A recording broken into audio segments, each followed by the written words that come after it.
Hi friends, അപ്പോൾ ഇന്ന് നമ്മൾ പഠിക്കാൻ പോകുന്നത് ആംഗുലർ റൗട്ടിങ്ങിനെ കുറിച്ചിട്ടുള്ള ബേസിക് ആയിട്ടുള്ള ഒരു വീഡിയോ ആണ്. അപ്പം ആംഗുലർ റൗട്ട്സിനകത്ത് എന്താണ് ആംഗുലർ റൗട്ട്സ് എന്നാണ് ആദ്യം ഞാൻ പറയാൻ പോകുന്നത്. ആംഗുലർ റൗട്ട്സ് എന്ന് പറയുന്നത് ഇപ്പം നമുക്കൊരു സിംഗിൾ പേജ് ആപ്ലിക്കേഷനിലാണല്ലോ ആംഗുലർ, അതായത് നമ്മൾ ഓരോ തവണ ഒരു പേജിൽ നിന്നും വേറൊരു പേജിലേക്ക് മൂവ് ചെയ്യുന്ന സമയത്ത് ആ പേജിൻ്റെ കണ്ടന്റ് മാത്രം മാറി. ഇപ്പം നോക്കിക്കഴിഞ്ഞാൽ ഈ എൻറ്റയർ പേജ് ഇവിടെ റീലോഡ് ചെയ്യുന്നില്ല, പകരം ഈ ചേഞ്ച് ചെയ്യുന്ന കണ്ടന്റ് മാത്രമാണ് ഇവിടെ ഡിസ്പ്ലേ ആയിട്ട് വരുന്നത്. അങ്ങനെയുള്ള പ്രോസസ്സിനെയാണ് നമ്മൾ സിംഗിൾ പേജ് ആപ്ലിക്കേഷൻ എന്ന് പറയുന്നത്. Why is routing necessary in single page application? അതിൻ്റെ ഒരു എക്സ്പ്ലനേഷൻ ആണ് ഇവിടെ കൊടുത്തിരിക്കുന്നത്. ഞാൻ വേണേ ഒന്ന് പറഞ്ഞുതരാം. സാധാരണഗതിയിൽ സാധാരണ സിംഗിൾ പേജ് ആപ്ലിക്കേഷൻ അല്ലാത്ത ആപ്ലിക്കേഷനകത്ത് എങ്ങനെയാണ് വർക്ക് ചെയ്യുന്നതെന്ന് വെച്ച് കഴിഞ്ഞാൽ, ഓരോ തവണ ഓരോ പേജ് ലോഡ് ചെയ്യുമ്പോഴും സെർവറിലേക്ക് ഒരു റിക്വസ്റ്റ് പോകും, എന്നിട്ട് ഫുൾ പേജ് റീലോഡ് ആയിട്ട് വരും. പക്ഷേ സിംഗിൾ പേജ് ആപ്ലിക്കേഷൻ വർക്ക് ചെയ്യുന്ന സമയത്ത് വെബ് സെർവറിലോട്ട് ഫസ്റ്റ് പേജ് ലോഡ് ചെയ്യാനുള്ള റിക്വസ്റ്റ് മാത്രമേ പോകത്തുള്ളൂ. അതായത് index.html ലോഡ് ചെയ്യാനുള്ള റിക്വസ്റ്റ് മാത്രമേ പോകത്തുള്ളൂ.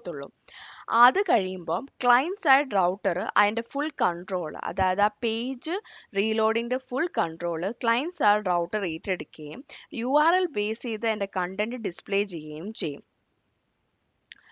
അതായത് ഒരു URL നിന്നും വേറൊരു URLിലേക്ക് ഒരു യൂസർ നാവിഗേറ്റ് ചെയ്യുമ്പോഴത്തേക്കും ഒരു ഫുൾ പേജ് റീലോഡ് ചെയ്യാതെ അതിൻ്റെ ഏത് പോർഷനാണോ മാറിയത്, ഇപ്പം ഹെഡറും ഫൂട്ടറും സെയിം ആണ്, ഇടയ്ക്കത്തെ കണ്ടന്റ് മാത്രമേ മാറിയിട്ടുണ്ടെങ്കിൽ അത് മാത്രം റീപ്ലേസ് ചെയ്ത് കൊടുക്കും. അതിനെയാണ് സിംഗിൾ പേജ് ആപ്ലിക്കേഷൻസ് എന്ന് പറയുന്നത്.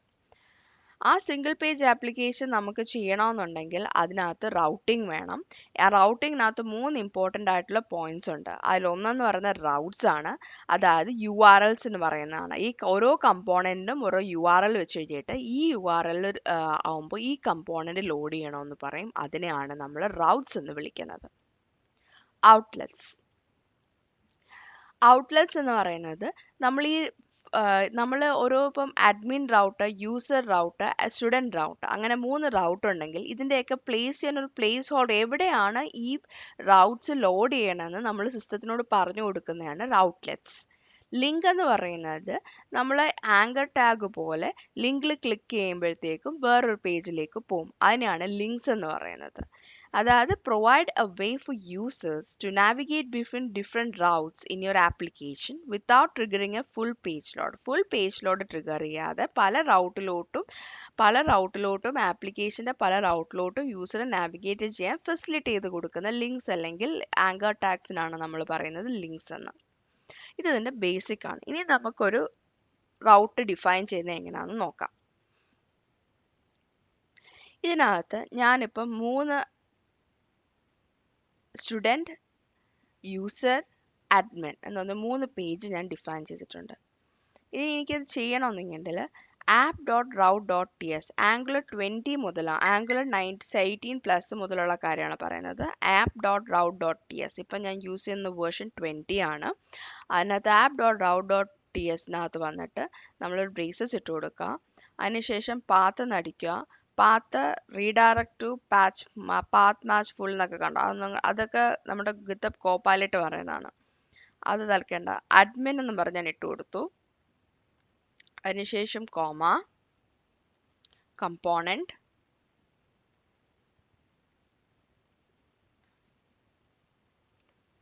ഈക്വൽ ടു അഡ്മിൻ കമ്പോണൻറ്റ് എന്ന് പറഞ്ഞു കൊടുത്തു. അതിനുശേഷം ഞാൻ തൽക്കാലത്തേക്ക് യൂസ് ചെയ്യുന്നത് app.ts തന്നെയാണ്. app.tsൽ വന്നതിന് ശേഷം ഇവിടെ ഞാൻ റൗട്ടർ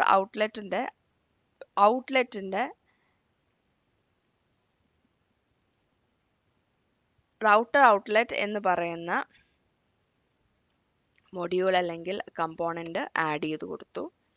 അതിനുശേഷം app.html വന്നിട്ട് ഇവിടെ താഴെയായിട്ട് റൗട്ടർ ഔട്ട്ലെറ്റ് എന്ന് പറഞ്ഞ് കൊടുത്തു. ഈ റൗട്ടർ ഔട്ട്ലെറ്റ് നമ്മൾ എവിടെ കൊടുക്കുന്നോ അവിടെയാണ് നമ്മൾ നാവിഗേറ്റ് ചെയ്യുമ്പോൾ പേജ് ലോഡ് ആവുന്നത്. ഇനി ഞാൻ ഇവിടെ വന്നു, ലോക്കൽ ഹോസ്റ്റ് 2000 എടുത്തു, അപ്പോൾ ഇതുവരെ നമുക്ക് ആ റൗട്ടർ അഡ്മിൻ വന്നിട്ടില്ല. ഞാൻ /admin എന്ന് അടിച്ചു കൊടുക്കുകയാണ്. ശ്രദ്ധിച്ചോണം, പേജ് കംപ്ലീറ്റ്ലി റീലോഡ് ചെയ്യില്ല. admin works comes. ഇനി ഞാൻ രണ്ടാമത് ഒരെണ്ണം കൂടെ ആഡ് ചെയ്യാൻ പോവാണ്. app.route.tsൽ തന്നെ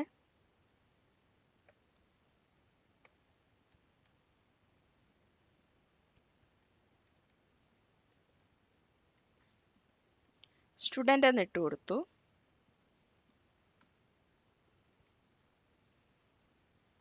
അതിനുശേഷം ഇവിടെ സ്റ്റുഡൻ്റ് എന്ന് എഴുതി കൊടുത്തു. വേറെ എന്തുണ്ടാ, യൂസർ എന്ന് ഇട്ട് കൊടുത്തു. അതിനുശേഷം ഇവിടെ യൂസർ എന്ന് പറയുന്നത് കമ്പോണൻ്റ് ആയിട്ട് ആഡ് ചെയ്തു.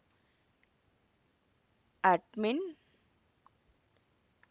യൂസർ പറയുമ്പോൾ യൂസർ വർക്ക്സ് വരും, സ്റ്റുഡൻ്റ് എന്ന് പറയുമ്പോൾ സ്റ്റുഡൻറ് വർക്ക്സും വരും.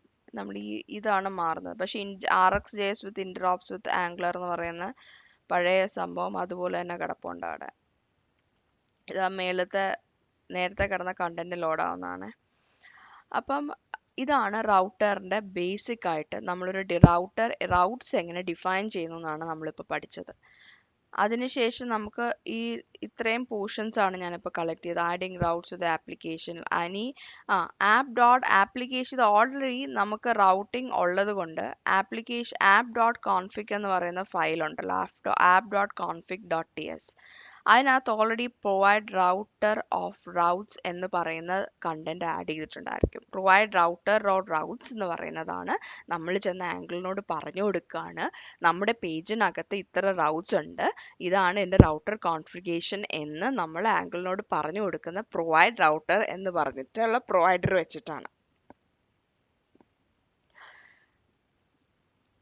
അത് ഓട്ടോമാറ്റിക്കലി നമ്മൾ മിക്കവാറും സെപ്പറേറ്റ് ആഡ് ചെയ്യേണ്ടി വരില്ല. കാരണം ഇത് ഓൾറെഡി നമ്മൾ ഓൾറെഡി നമ്മുടെ ആപ്ലിക്കേഷൻ ക്രിയേറ്റ് ചെയ്യുന്ന സമയത്ത് ആംഗ്ലർ തന്നെ അത് സെറ്റപ്പ് ചെയ്തിടും. നമ്മൾ app.routes.tsനകത്ത് റൗട്ട്സ് ആഡ് ചെയ്താൽ മതി. പക്ഷേ ഈ കോൺഫിഗറേഷൻ നമ്മൾ അറിഞ്ഞിരിക്കണം. ഇപ്പം നമ്മൾ ആഡ് ചെയ്തിരിക്കുന്നത് സ്റ്റാറ്റിക് URLs ആണ്. അതായത് URLസിനകത്ത് പ്രത്യേകിച്ച് അങ്ങനെ IDസോ കാര്യങ്ങളോ ഒന്നുമില്ല. ഇപ്പം ഇനി അടുത്ത നമ്മളെ വീഡിയോയിൽ നമ്മൾ പഠിക്കാൻ പോകുന്ന ഡൈനാമിക് റൗട്ട് പാരാമീറ്റേഴ്സ് ഉള്ള റൗട്ട്സിൻ്റെ കാര്യമായിരിക്കും നമ്മളിനി പഠിക്കാൻ പോകുന്നത്.